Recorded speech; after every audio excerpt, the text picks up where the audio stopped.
വിശ്വസ്തൻ. കൃഷ്ണദേവരായരുടെ ദർബാറിൽ ഒരു ദിവസം ചൂടുപിടിച്ച സംവാദമുണ്ടായി.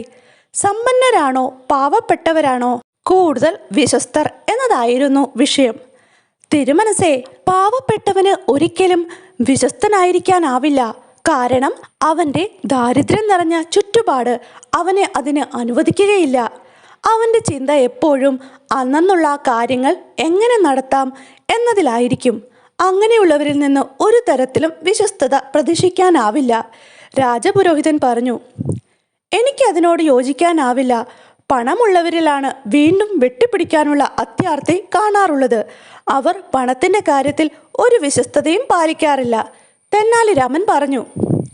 അതാണ് ശരി, ദർബാറിലെ ചില അംഗങ്ങൾ പറഞ്ഞു.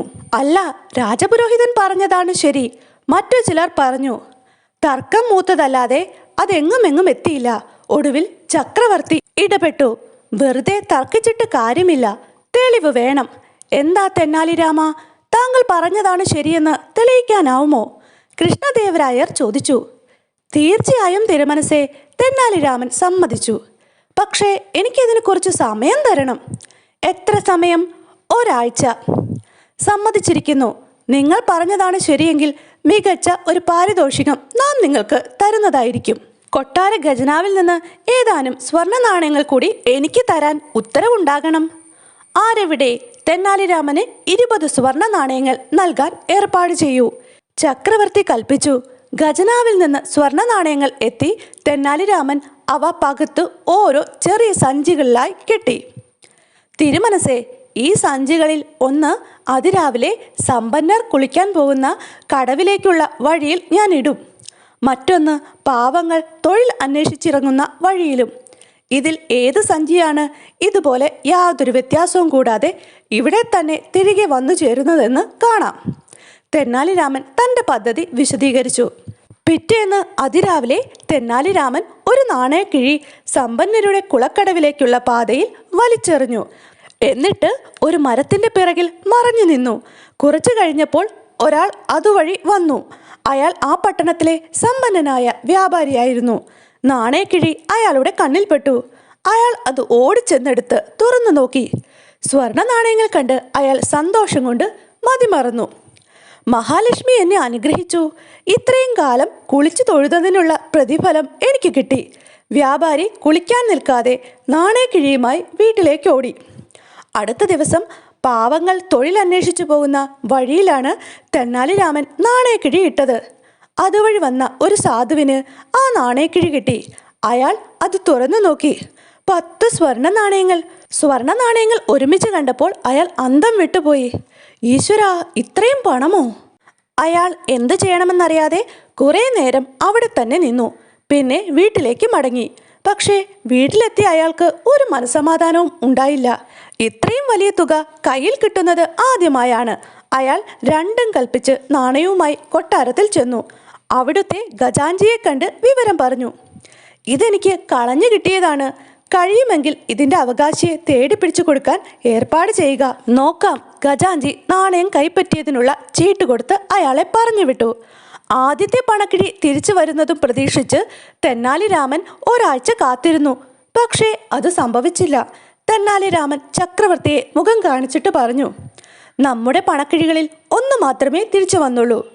അത് ശരി, ആരാണ് പണക്കിഴി തിരികെ കൊണ്ടുവന്ന് തന്നത്? ചക്രവർത്തി ചോദിച്ചു. ഒരു സാധു മനുഷ്യൻ. ഓഹോ, എങ്കിൽ ആ പണക്കാരനായ കച്ചവടക്കാരനെ ഇവിടെ എത്തിക്കാനുള്ള ഏർപ്പാട് ചെയ്യൂ. കൂട്ടത്തിൽ ആ പാവപ്പെട്ടവനെയും വിളിക്കൂ. ഉത്തരവ് പോലെ ഉടൻ തന്നെ തെന്നാലി രാമൻ വ്യാപാരിയെയും പാവപ്പെട്ടവനെയും ദർബാറിൽ വരുത്തിച്ചു. നിങ്ങൾക്ക് വഴിയിൽ നിന്ന് കിട്ടിയ പണം എന്തു ചെയ്തു? ചക്രവർത്തി വ്യാപാരിയോട് ചോദിച്ചു. ഓ, ആ പണം ഞാൻ എൻ്റെ കച്ചവടത്തിൽ നിക്ഷേപിച്ചു. നിങ്ങൾക്ക് വഴിയിൽ കിടന്ന് കിട്ടിയതല്ലേ, എന്തുകൊണ്ടത് ഉടമസ്ഥനെ തേടിപ്പിടിച്ചു കൊടുത്തില്ല? അതിനായില്ലെങ്കിൽ എന്തുകൊണ്ട് ഖജനാവിൽ കൊണ്ടുചെന്ന് അടച്ചില്ല? ചക്രവർത്തി ചോദിച്ചു. ഞാൻ എന്തിന് ഖജനാവിൽ അടയ്ക്കണം? എനിക്കത് വഴിയിൽ കിടന്ന് കിട്ടിയതാണ്. ഞാനത് മഹാലക്ഷ്മിയുടെ അനുഗ്രഹമായാണ് കണക്കാക്കിയത്. അതുകൊണ്ട് ഞാനതെടുത്തു. അതെൻ്റെ അവകാശം കൂടിയാണ്, കച്ചവടക്കാരൻ വാദിച്ചു. പക്ഷേ നിങ്ങൾ ആ പണം ഖജനാവിൽ അടച്ചേ പറ്റൂ. കാരണം അത് രാജ്യത്തിൻ്റെ പണമാണ്. അയ്യോ, അതെങ്ങനെ എനിക്കിപ്പോൾ തരാൻ പറ്റും? ഞാനത് എൻ്റെ കച്ചവടത്തിൽ നിക്ഷേപിച്ചു പോയി. ഇനി സാധനങ്ങൾ വിറ്റ് ലാഭമുണ്ടായാലേ പണം മടക്കി തരാനാവൂ. ഈയിടെയായി കച്ചവടമെല്ലാം മഹാനഷ്ടമാ. ചക്രവർത്തി സാധുവിൻ്റെ നേരെ തിരിഞ്ഞു. നിങ്ങൾ എന്തുകൊണ്ടാണ് ആ പണം ഉപയോഗിക്കാതിരുന്നത്? നിങ്ങളുടെ ബുദ്ധിമുട്ടൊക്കെ അതുകൊണ്ട് തീരുമായിരുന്നില്ലേ? തിരുമനസേ, എൻ്റെ മനസാക്ഷി അതിനനുവദിച്ചില്ല. അത് എന്നെപ്പോലെയുള്ള ഏതെങ്കിലും നിർധനൻ്റെ സമ്പാദ്യമായിരിക്കുമെന്ന് ഞാൻ കരുതി. ഒരുപക്ഷെ അയാളുടെ ജീവിതകാലം മുഴുവനുമുള്ള സമ്പാദ്യമാണെങ്കിലോ? എങ്കിൽ ഞാൻ അത് ഉപയോഗിക്കുന്നത് വലിയ അപരാധമല്ലേ? ആ ചിന്ത കൊണ്ടാണ് ആ പണം ഞാൻ ഉപയോഗിക്കാതിരുന്നതും ഖജനാവിൽ കൊണ്ടുവന്ന് കെട്ടിയതും. ഒരുപക്ഷെ ഉടമസ്ഥൻ പരാതിയുമായി വരികയാണെങ്കിൽ അയാൾക്കത് കിട്ടുമല്ലോ. സാധുവിൻ്റെ മറുപടി കേട്ട് ചക്രവർത്തി തെന്നാലിരാമനെ നോക്കി. തെന്നാലിരാമ, താങ്കൾ പറഞ്ഞതാണ് ശരിയെന്ന് എനിക്ക് ബോധ്യമായി. സാധുക്കളാണ് പണക്കാരേക്കാൾ സത്യസന്ധർ. നിങ്ങൾ സൂക്ഷ്മമായ നിരീക്ഷണപാടവമുള്ള വ്യക്തിയാണെന്ന് ഒരിക്കൽ കൂടി തെളിയിച്ചിരിക്കുന്നു. ചക്രവർത്തി തെന്നാലിരാമനെ അഭിനന്ദിക്കുന്നത് കേട്ട് രാജപുരോഹിതന്റെ തല താഴ്ന്നു. എൻ്റെ വാദമാണ് ശരിയെന്ന് തെളിഞ്ഞാൽ എനിക്ക് സമ്മാനം തരാമെന്ന് അങ്ങ് പറഞ്ഞിരുന്നു. ഒരു പുഞ്ചിരിയോടെ തെന്നാലിരാമൻ കൃഷ്ണദേവരായരെ ഓർമ്മിപ്പിച്ചു. തീർച്ചയായും താങ്കൾക്ക് മാത്രമല്ല, സത്യസന്ധനായ ആ സാധുവിനുമുണ്ട് സമ്മാനം. ചക്രവർത്തി സാധുവിന് അയാൾ ഖജനാവിൽ ഏൽപ്പിച്ച നാണയക്കിഴി സമ്മാനമായി നൽകി. അതിൻ്റെ 10 ഇരട്ടി സ്വർണം തെന്നാലിരാമനും സമ്മാനിച്ചു.